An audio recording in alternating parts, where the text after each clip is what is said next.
Oh, that was in 1965 in Madras. And there were no photos of him around then. And when he came into the room where I was waiting, and he put his head through the door, and I didn't know it was the famous Sai Baba. He looked through, and he gave that beautiful, wide, white smile of his, and he said, "Are you the man from Australia?" Like that. I said, "Yes." I didn't even know to call him Baba or Swami, or I didn't know what he was. I thought he could be the sort of leading tumbler or jester of a circus to come or something, but I didn't know he was Sai Baba. But I did soon afterwards, because he came into the room and I saw him perform the first materialization miracle I've ever seen. He waved his hand, as you've seen so many times, and produced some vibhuti. The two Indians in the room. And he gave it to both of them, and one began to cry. Well, I hadn't seen these bhakti tears before, and I wondered why he was crying. And I was told afterwards that Swami had cured his son of some terrible disease, and I understood then why he was crying. The Swami was patting him like if he was a child. And then he came over to me. I was standing watching in this fairly small room. He came over to me and he asked me if I'd like some vibhuti. Well, you know, I'd never heard the word vibhuti before. And I said yes, because I guessed it was the ash he was producing. So he put his hand right up close to my face to do it. Because already he knew I was a skeptic and was watching out for any trickery or conjuring. And he produced this vibhuti and he put it into my hand. And I didn't know what to do with it, Steve. So somebody said, "Eat it, it's good for your health." And I started eating this ash. I'd never eaten ash before. But it tasted quite acceptable, you know. Nice taste, really.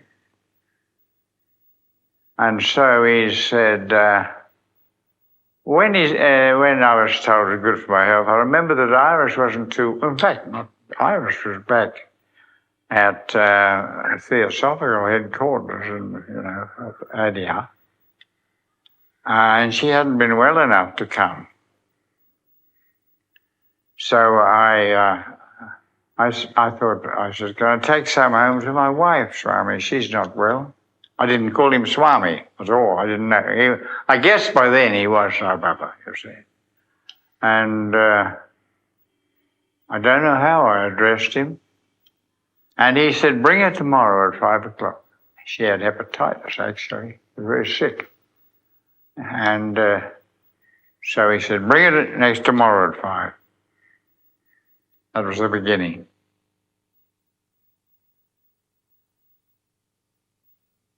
I was planning to write a book after we had finished our studies at the headquarters of the Theosophical Society.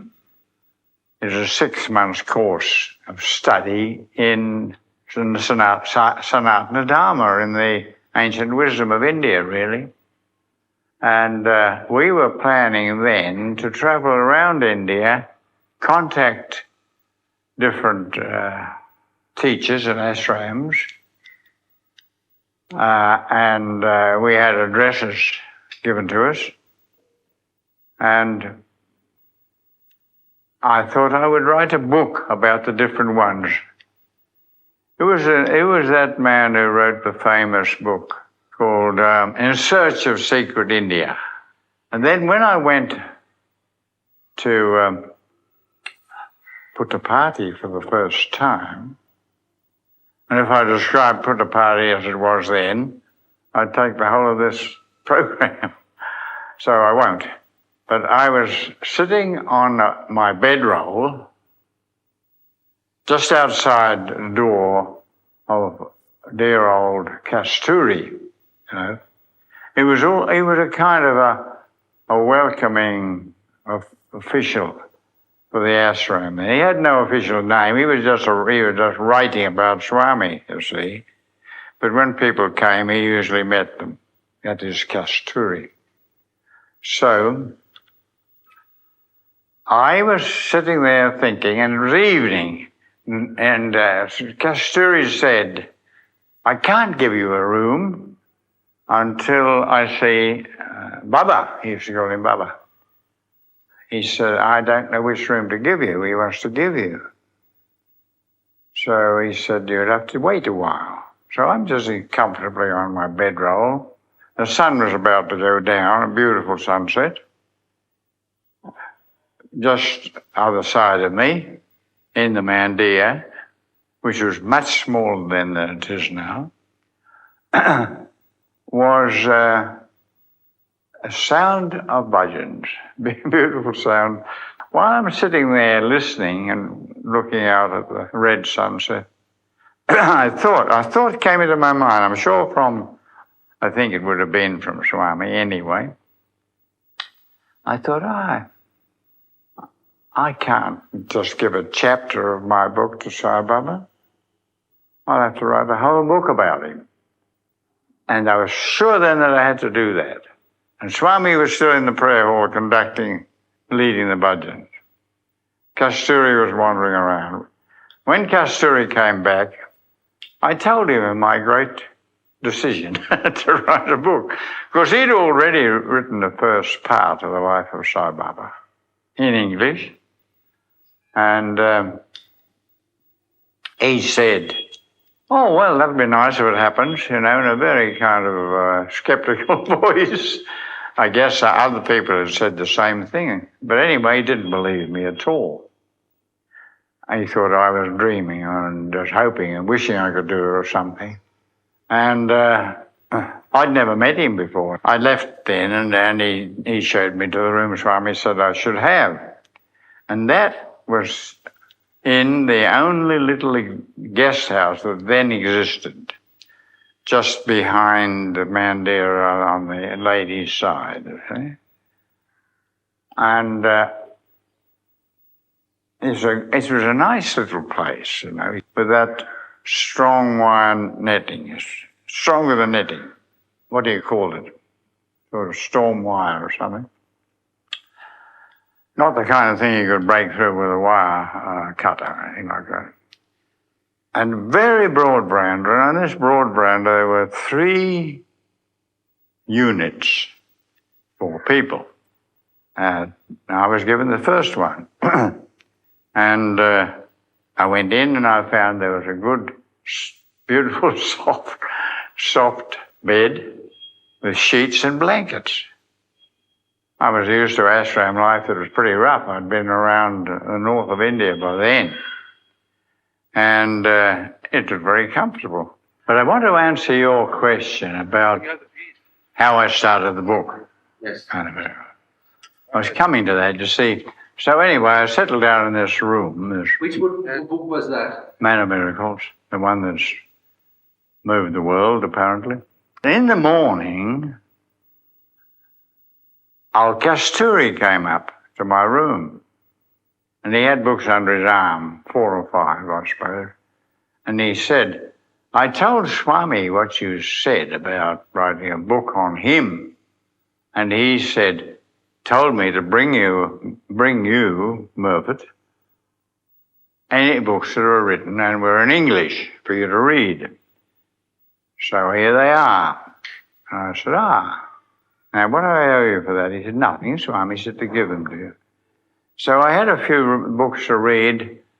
One of them, Kasturi, is in different translations of Swami's discourses, that sort of thing. And I understood by this remark by Kasturi that when he told Swami I was doing that, Swami didn't take the attitude, oh, that'll be nice if it happens, as Kasturi had. I saw he knew I was going to do it. In fact, he knew that's what I'd come for. He knew I was to be one of his scribes, a scribe that had much experience in the writing field, which you need to interest outsiders. That's how it came about, and Swami kept me up to writing of it by telling people in my presence that I was doing it. And I had other writings to do at the time. I had Writers' Fellowship to write 2 biographies of the founders of the Theosophical Society. And they were urgent because I had this fellowship for it from America, from a Kern Foundation. And the Quest books had just started. And my 2 were the first published in the Quest books. Anyway, so when Swami would tell people that I was writing about him, they'd say to me, oh, how are you getting on? Nearly finished? And I had to say, no, I haven't really started yet. I was still gathering material and checking it. You mean to say that Swami was pushing you all the time? He was reminding me that I had to do that job, you see. On reflection, I now know that that was my function, my main function. I had to write others too, but this one book had to be the one that did the work. And I'm sure Swami knew that from the beginning. He knew it. In the way he knows things, you see. And I hadn't the slightest idea that the book would have such an effect. Well, I'd never read it since I wrote it, which is about 1969. 69 was published in 1970 in London. How did you get the inspiration? Of course you got the inspiration to write from Swami, but did you feel his guidance in writing? I did feel his guidance. Yes, indeed I did. In what way? I don't know. It's just that he was there within me, I'm not saying I was a channeler. I'm not a channeler. I'm not channeling anything, I'm not like... But Swami is in our hearts anyway, I've learned since then, those far off days. And we and he are one. And somehow or another, he was able to inspire me. And that's why the book has done the work it was meant to do. It's brought the great crowds, helped to bring the great crowds, and now it makes it uncomfortable for me and for you. You know what I mean? Yes.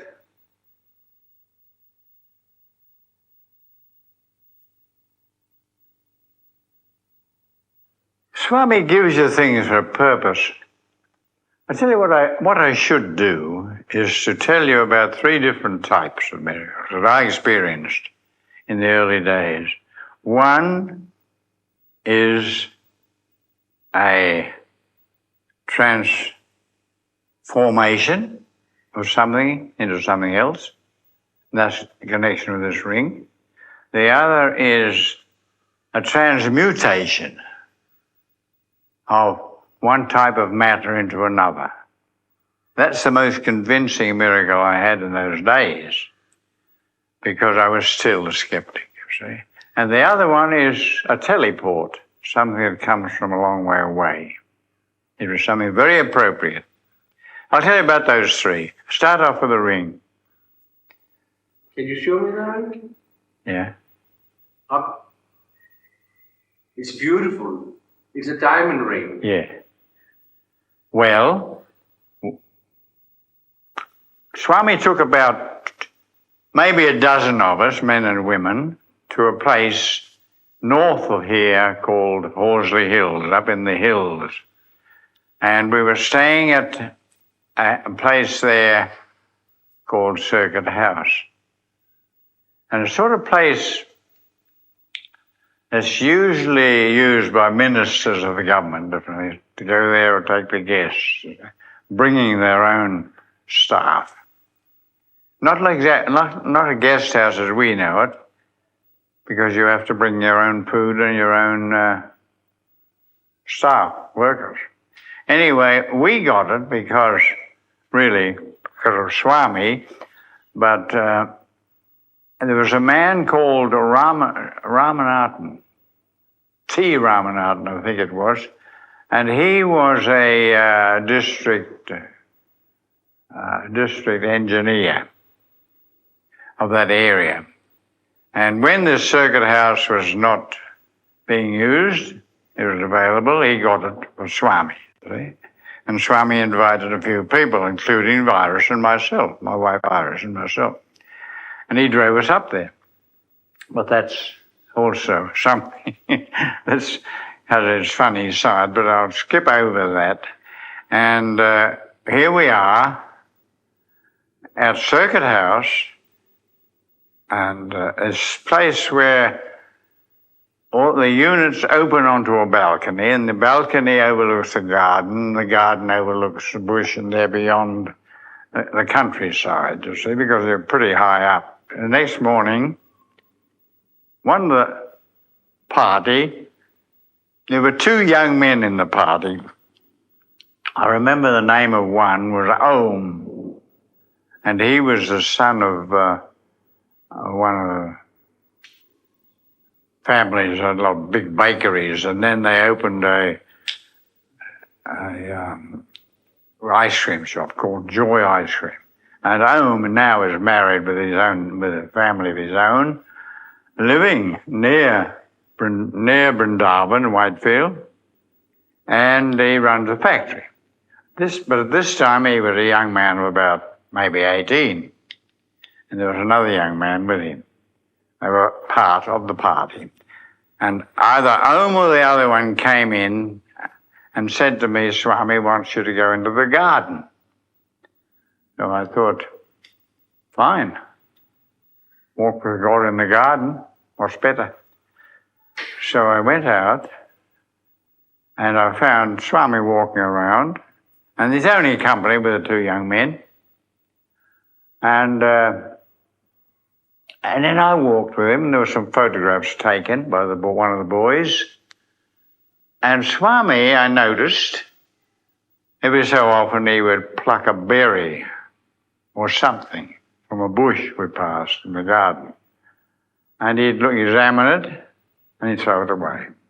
But finally he picked one from a small bush, and it was a button rose bush, he told me afterwards. And he had this little, button rose. It was not in bloom, it was in bud. And he looked at it, he was satisfied. For some reason that I don't know, he was satisfied with that. So he said to me, he said, you carry that. So I did my palm, walking around. Eventually we went back inside, and Swami came into the room that was given to my wife and I. We had a fine bedroom, a dressing room, bathroom, opened onto a back balcony. It opened from the front balcony to the back. Very, very comfortable place. Swami came in. There was an armchair in the room, and I said, "Oh, sit down, Swami." And he did. He sat down in the armchair. And we sat on the edge of the bed, just in front of him. And two or three men came in. Engineer Ramanathan Reddy was there, and Raja Reddy, I think an old doctor was in the party. Anyway, about three men came in and sat on the floor around Swami. And none of the women were brought in. They were in about 4 or 5 women in another unit, you see, next door. So Swami said to me, well, give me that bud. So I gave it to him, and he looked at it and held it up. And he said, what is it, do you know? And we said, no, we don't have any idea, Swami. He said, it's a bud of a button rose. And holding it there, he said to me, what would you like it to become? So I thought, here we are, now we're going into a real transformation miracle. And I didn't know what to say. I could have said anything, but I just said, whatever Swami likes. So he put this little green button rose into his hand, he closed his fist, and blew on it, opened it, and there lying in his palm was this diamond. So Iris gave a squeal of excitement. And he went, shh. Ladies next door, he said. Ladies are always jealous about precious stones. So that's the origin of that. So Swami materialized it by blowing on the rosebud. On the rosebud. The rosebud disappeared, and in his hand was this diamond. And what year was that? That year was 1967. You have seen Swami materialize many things. Yeah. Well, I tell you, if there are no questions on that, I'll tell you a transmutation one. I would like to hear that. Yes, because that's the one that impressed me the most. You see, if you're in a semi-skeptical frame of mind, as I was for a long time, I don't think you were, because I know your story of how you came to Swami. But to see, I was brought up on science, Steen, and I had to question everything, you see. You had the intellectual approach. Yes, I had to see for sure that whatever Swami did was not done by Houdini type of conjuring, you see. So he knew that. He always would pull his sleeves up when he would materialize anything for me, you know. And so one day, during this time, we spent about 10 days at Horsley Hills with him. Wonderful it was. And he told me afterwards, he said, you're going to write the book. He said, you need some material, you know. And I got a lot of it there at Horsley Hills.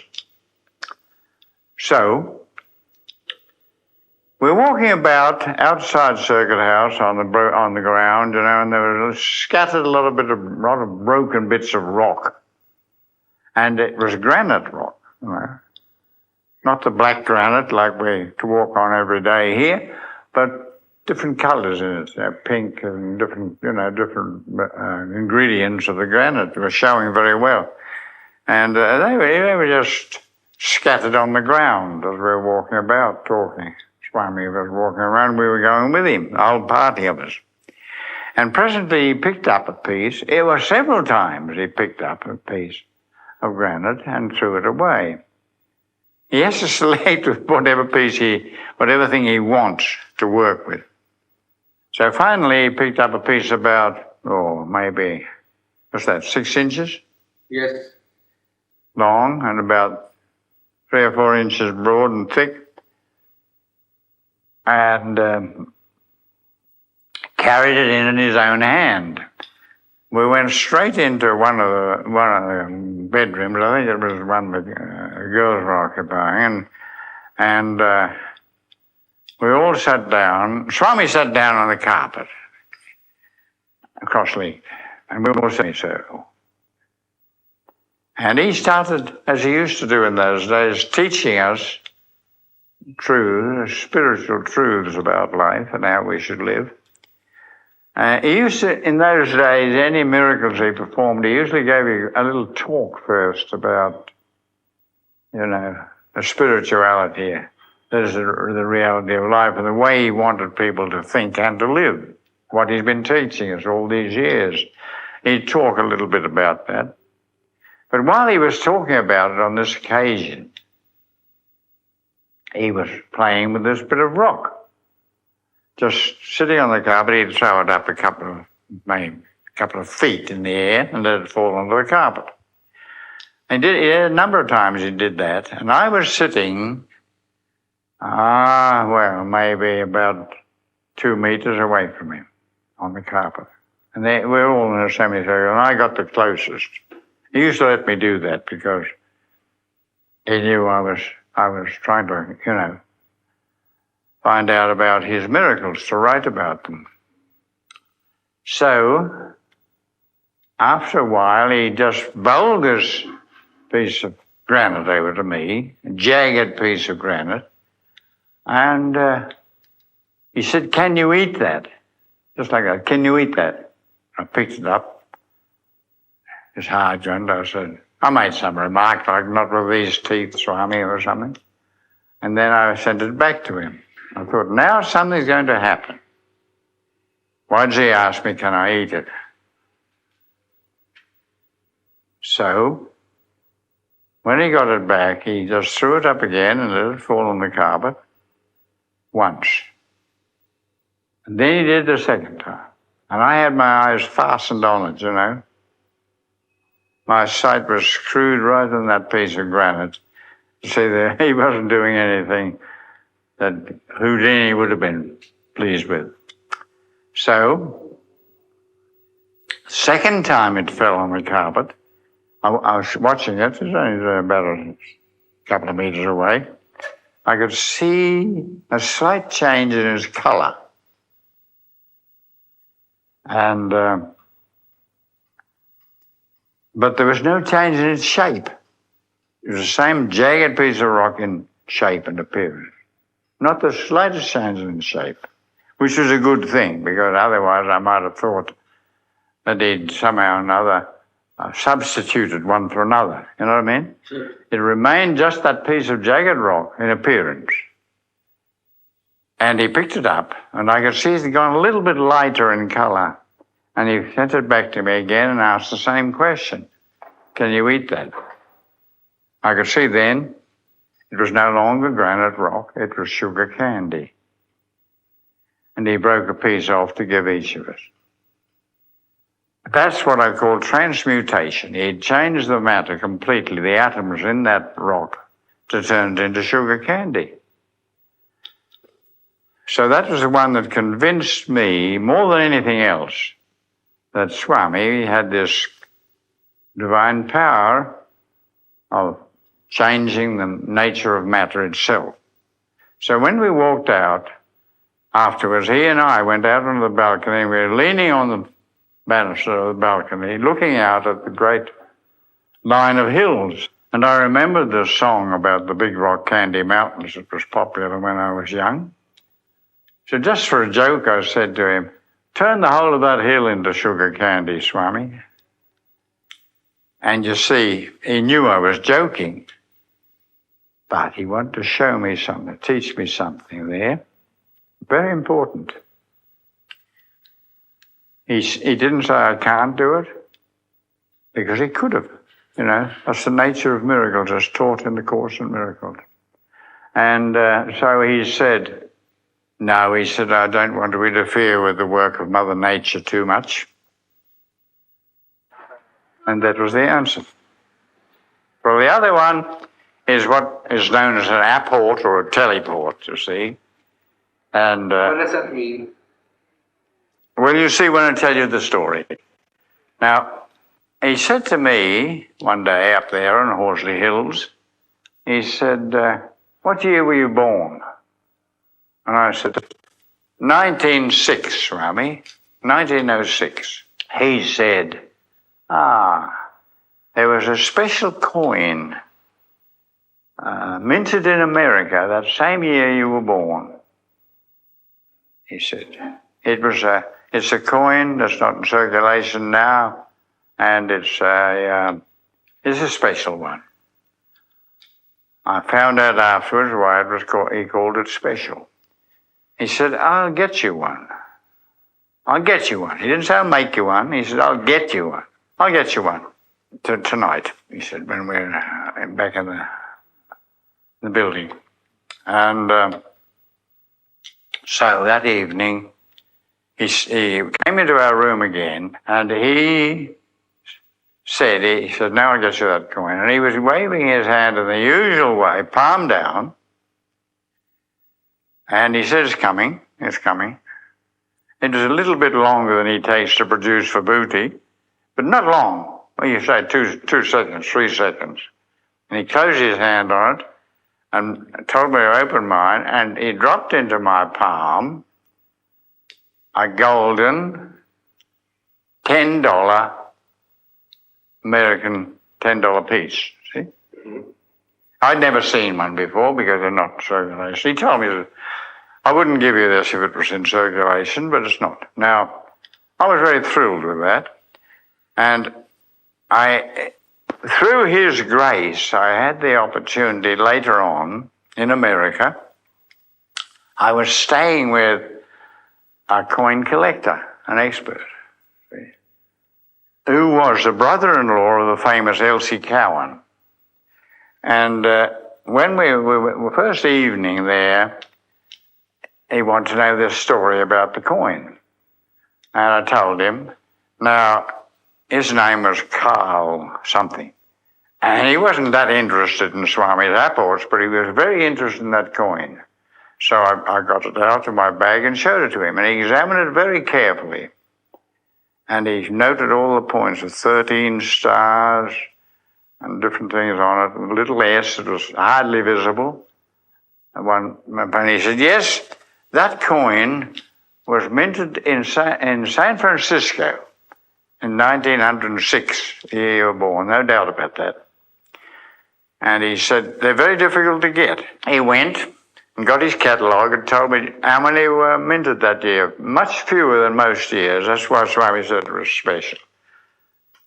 Not many coins were minted that year, and that's why they're very difficult to get, for collectors to get. And Carl told me that. He said, it's difficult to get these coins. They pay hundreds of dollars for one, he said, the collectors, because they're hard to get. And he wanted to buy mine, but I wouldn't let him. I still have it back home. So that is the type where he brings something from a long distance, you see, a teleport or apport. And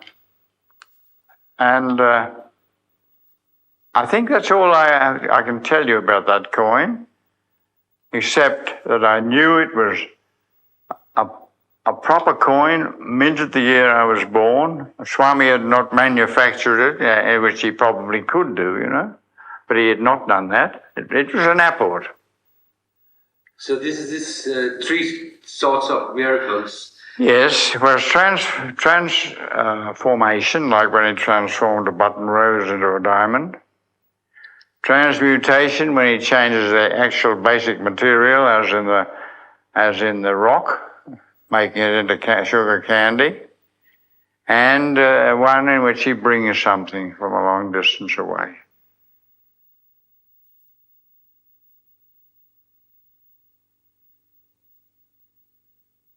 One day I said to Raja Reddy, who used to drive Swami then, I said to Raja, who spent most of his time meditating, I must say, on Horsley Hills, and I said, is it long since Swami did the sand miracles that I've heard about?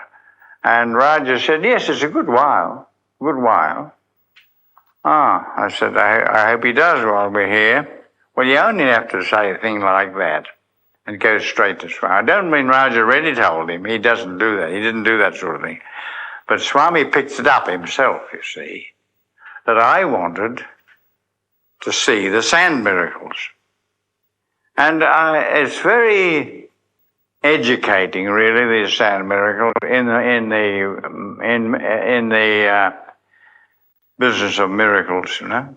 I think it was the next evening or 2 evenings later, maybe. He got us into different. He put me in a jeep with Iris and Raja Reddy driving, and Swami sat in the same jeep. Then people came in another car, other people. He took us to a spot where there was sand. It wasn't actually on a river bank or anything, but the sand had been washed there somehow by the waters. And it's a great big patch of sand, you know, as much probably as half the size of the Darshan area, the spread of sand. A few trees around, and we walked on the sand, and Swami stopped at one place and said to some young men who were with us in the party, and people came from other parts of Horsley Hills, not just our party. They heard about what was happening and they came in cars. So there must have been about 40 people there, I suppose, men and women. And on a certain area, it looked a very nice big flat sand area, Swami stopped and he said to the boys, "Oh, well, build up a platform here." So he immediately squashed any doubt I would have, any suspicion about having things already in the sand, you see, buried in the sand. When he said, and the boys got to work in front of me and all of us, and they, with their hands, they built a sand platform maybe about 18 inches thick. So Swami sat in the middle of this platform, and we all sat around. And I was pretty close. And but I wasn't touching the platform. I was just probably a metre away from it, or less, half a metre. Because at one stage I went to put my hand on it and he stopped me immediately. Don't do that. I didn't know why for years. And I found out years later when Swami is doing these miracles, difficult ones in particular, he becomes like a dynamo. He's charged with this power, this electric power. And if I'd touched that sand that he was sitting on, it probably would have killed me. I know that from other things that happened later on. And so stopped me straight away. Then he started, I was close enough to see what he was doing. I must have been maybe as close as you are, because he smoothed out the sand in front of him in the palm of his hand, and he drew a little thing on it, you see, with his finger, outline of something. He took sand from around with his hands, and he built a little sand castle, as we called them as children, on top of that drawing, on top of that sketch he'd made of the bowl. And then, when he'd made this little mound, this little sand castle, as we called them as children, you must have done the same when we were on the beaches, he smiled, he looked very happy. And I could feel tremendous power around in the atmosphere, as if the air was full of beings, angelic beings. And that feeling was there, Steen. Anyway, he just smiled, he laughed, and he put his fingers like this, like this, just into the top of this sandcastle. And half an inch below the surface, he scratched the sand off, and there was a little silvery bowl made, the metal called panchaloha, which is a 5-metal alloy that they make the idols of in the temples. And it's a wonderful alloy in that it never tarnishes, Unlike silver, it never tarnishes. And this little bowl, about maybe 3 or 4 inches high, about 4 inches high and round, with a screwed top in it.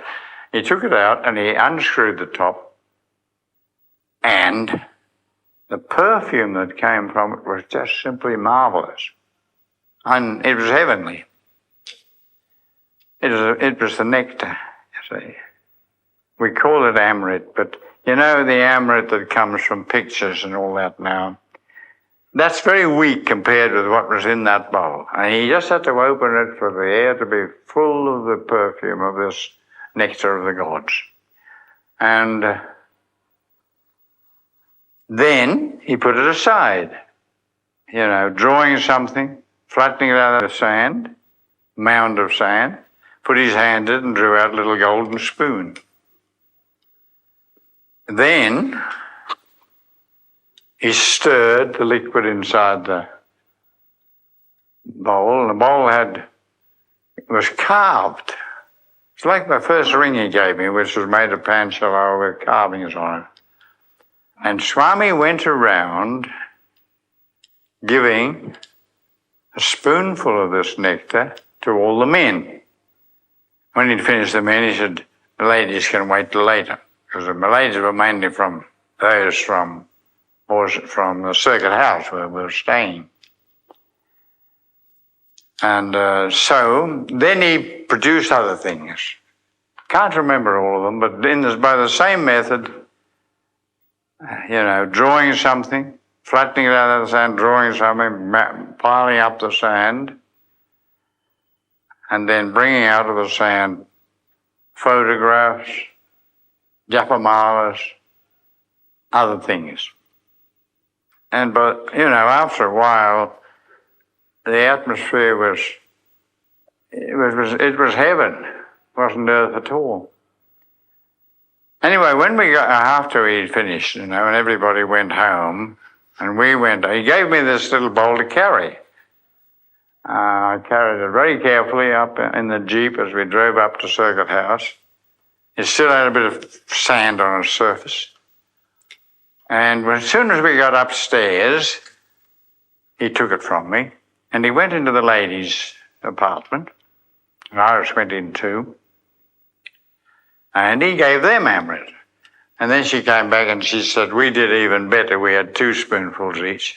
I wondered then what had happened to it. And some years later, I met one of the Sai devotees, and I don't remember his name, but he told me that he had visited Swami the following day at Horse Hills, or 2 days later perhaps, and Swami had given him this bowl.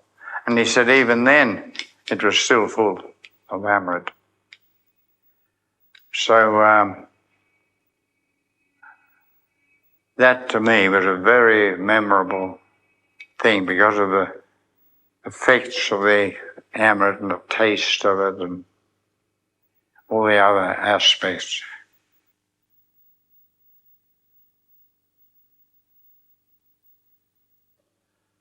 The impact it had on me, to begin with, was that I realized there was much more in nature than science had touched, see?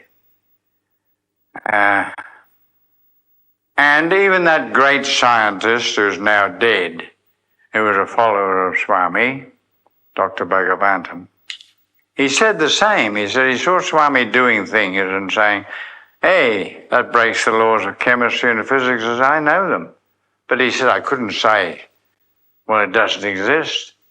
All I could say, well, Sai Baba creates a new law of nature.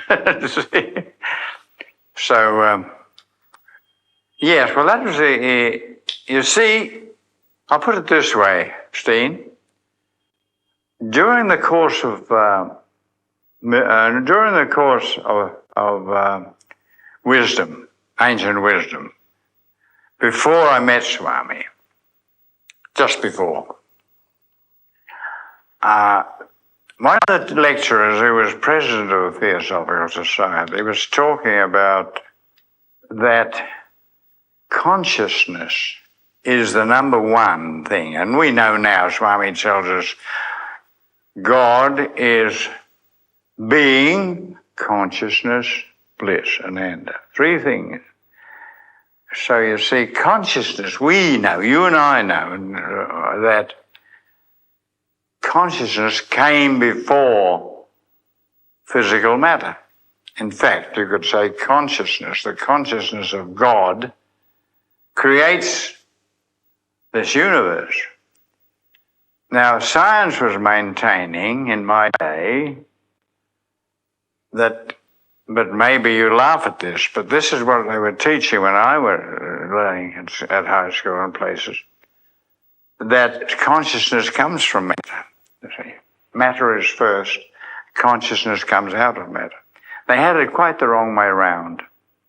And after this study at the Theosophical headquarters, I accepted the fact that consciousness is the mother of creation, the mother of matter. And that material, what we call matter, which is energy anyway, comes from consciousness. And therefore, consciousness, divine consciousness, which you have potentially, and I have. We're all building up to this level of divine consciousness. That's what Swami is training us for, to get the divine consciousness, that we have the same consciousness as He. And if we did, we could do the same miracles, you see. Well, I wanted to see somebody who did that. And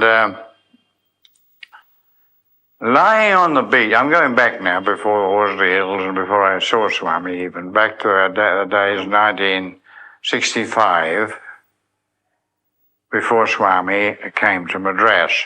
And I was studying at the headquarters of the Theosophical Society, this course they called the School of the Ancient Wisdom. And in the afternoons when the lecture was over, we used to go and lie on the beach on the Bay of Bengal, and there was an Indian chap, whose name I've forgotten. I used to lie there too and talk to me. And he it was who gave me a long list of ashrams he'd been to in India. And I had made a list of their addresses and so on, because we intended to visit them, which we did later. He said, it's very remote, in a place called Puttaparthi. He said, and I think he said, he didn't say I think, he said, you have to go by bullock cart. No roads. I haven't been there, he said, yet. Then he said, but they say he has phenomena. I knew in theosophical terms phenomena meant supernormal phenomena or miracles. So I thought in my heart and mind then, I'm going to see him, because maybe I'll have it demonstrated through him that consciousness commands matter. God's consciousness, if you like. And to some degree, man's consciousness is above material things and can command them. And as an old miracle worker of ancient times said, to command nature, you must be above nature. That's where the Swami's spiritual teachings come in. If you rise completely above nature, you're its master. It's not yours. You're the master of nature, or the laws of nature. Then you can perform these same miracles. Some people go to Swami for all sorts of reasons, for health reasons, for this and that.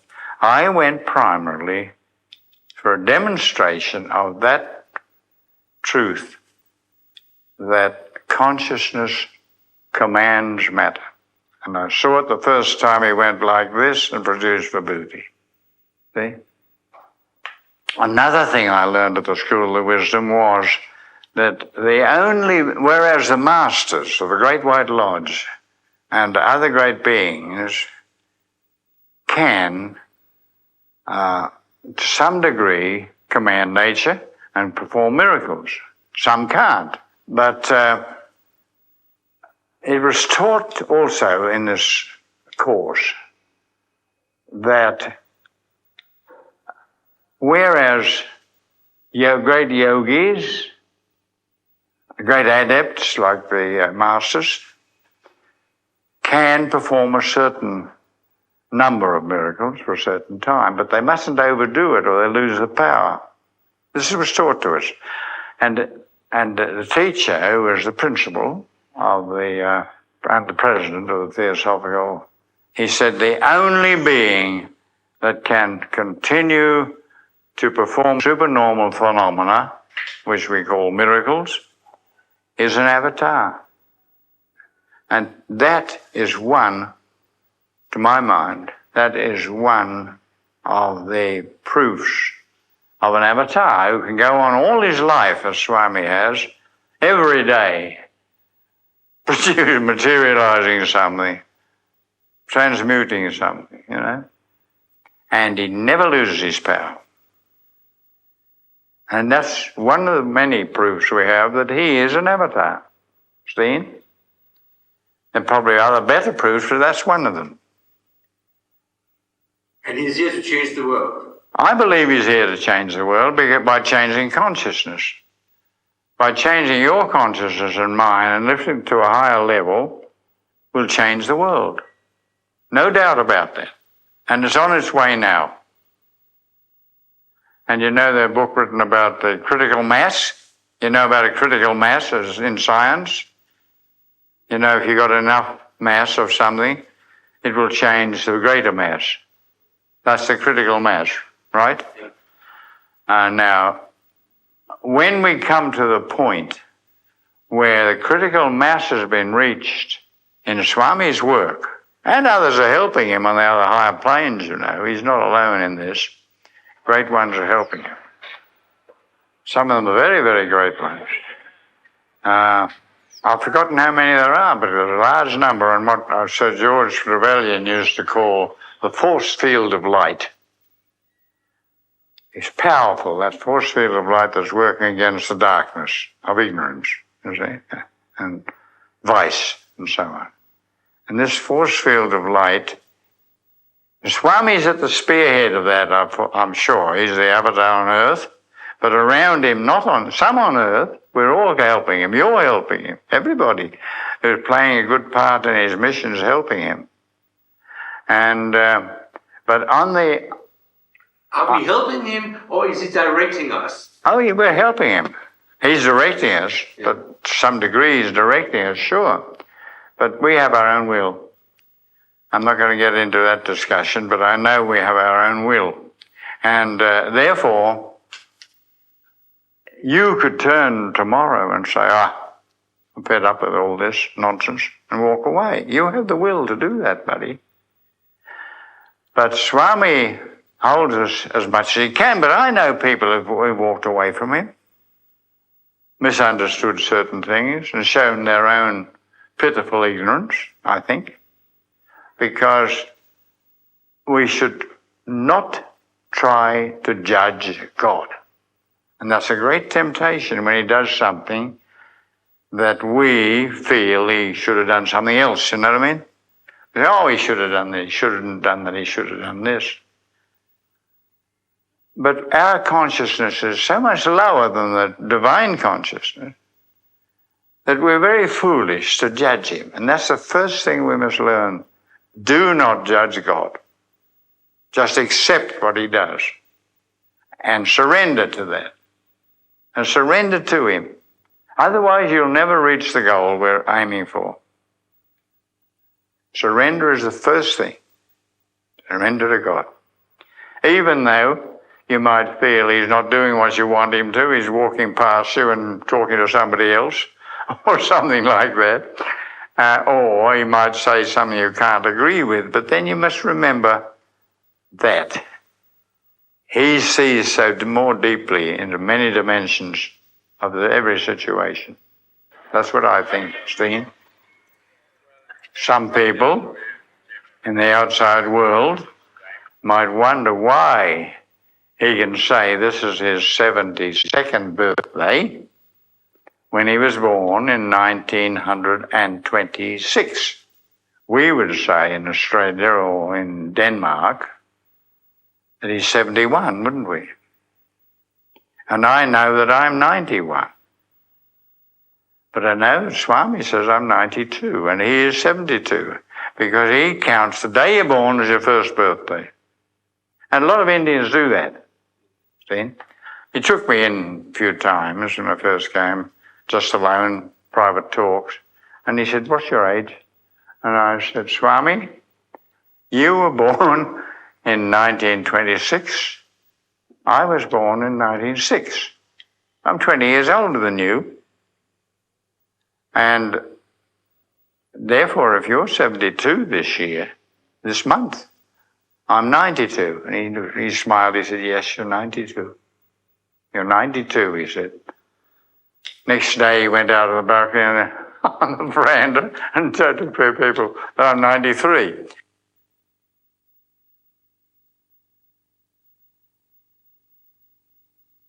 He's everything, really. You see, he changed my life. He gave me a new set of values and everything, and made me see that what I previously regarded as important, such as making a bit of money and getting a reputation, of earning a bit of fame and that kind of thing, like Somerset Maugham or someone, as a writer. I've discovered that all that is very hollow and no use at all. And therefore, what he's taught me really is that the only happiness in this life is to live according to his spiritual teachings, which he calls the human values. I would call them divine human values. Sticking to the truth as much as we can, trying to understand the truth, because as Jesus said long ago, if you know the truth will set you free. And that truth, I'm sure, is the oneness of all life, the oneness of all life.